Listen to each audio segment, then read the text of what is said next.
جمعیت علماء ہند اس تنظیم کا نام ہے جن کے اکابر نے حالات کے رخ کو موڑنا سیکھا ہے،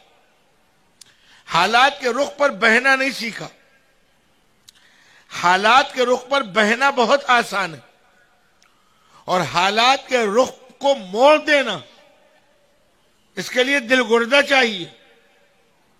اور پھر اسی کے ساتھ ساتھ غیروں کا مقابلہ کرنا بہت آسان ہے، اپنوں سے ٹکرانا بہت مشکل ہے۔ اگر اپنے غلط رخ پر جا رہے ہوں، غلط فکر پہ جا رہے ہوں، تو ان کو صحیح رخ پر ڈالنا، جذبات سے بھرے ہوئے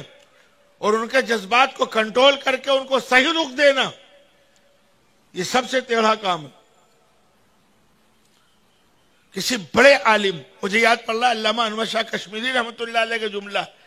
یا غالباً شاہ عطا اللہ بخاری رحمۃ اللہ علیہ کا، کسی عطا اللہ صاحب کا ہے، جس کا بھی ہو، انہوں نے لیڈر اور قائد میں فرق بیان کیا تھا۔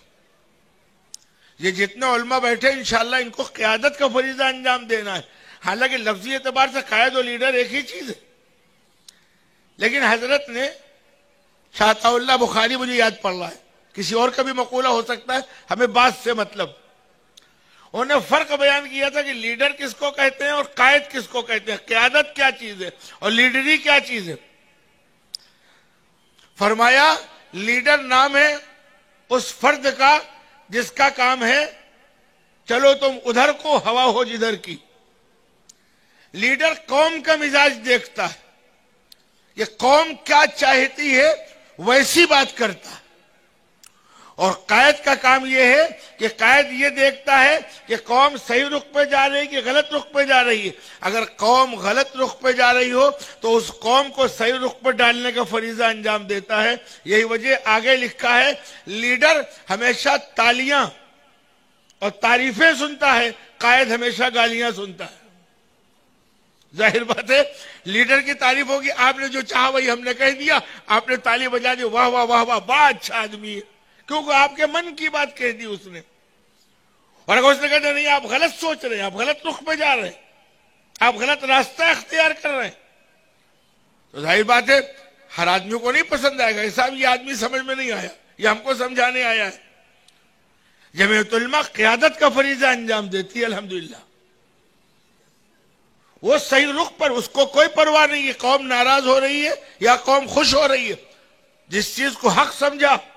ہمارے اکابر نے 200 سال کی لڑائی لڑ کر جب ملک بالکل آزادی کے قریب آیا، میں پیچھے لے جا رہا ہوں، تو تقسیم کا سوچا چھوڑ گیا کہ اب ہمیں الگ ملک چاہیے۔ کتنا جذباتی نعرہ تھا، ایسا جذباتی نعرہ کہ ہمارے جمعیت علماء کو یہ شرف حاصل ہے، ہمارے اکابر نے ڈنکے کی چوٹ پر کہا نہ، یہ تمہارے لیے اپنے پیر پر کلہاڑی مارنے کے مترادف ہے۔ مخالفت کی سب جانتے ہیں، اب اس کو چھیڑنے کی ضرورت نہیں۔ جمعیت علماء کے اکابر نے تقسیم کی زبردست مخالفت کی تھی، بہت سی حکمتیں تھیں، انہوں نے مشترک پروگرام، ساتھ رہنے کا ایک فیصلہ کن فارمولہ دیا تھا، یہ نہیں کہ قوم کو یوں ہی چھوڑ دیا ہو۔ مدنی فارمولہ سے مشہور ہے، جمعیت کے سارے ذمہ داروں کو کم سے کم اس تاریخ کو پڑھنا چاہیے کہ کیا نظام دیا تھا ملک چلانے کے لیے، کتنا شاندار نظام تھا۔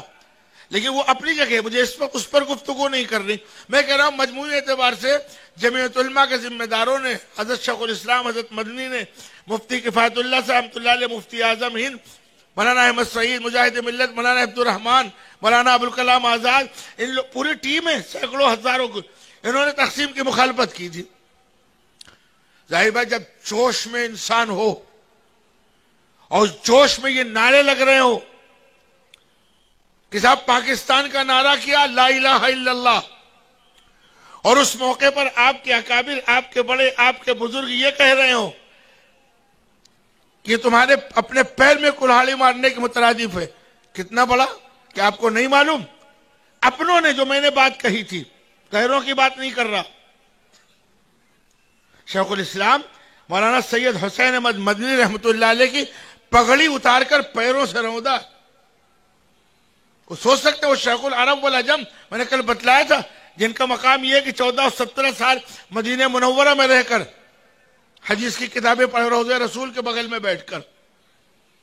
پگڑی پکڑ کے پیروں سے رودا ہے، ننگے ناچے، ننگے، داڑھی پہ شراب تک رنگی، قاتلانہ حملے کیے۔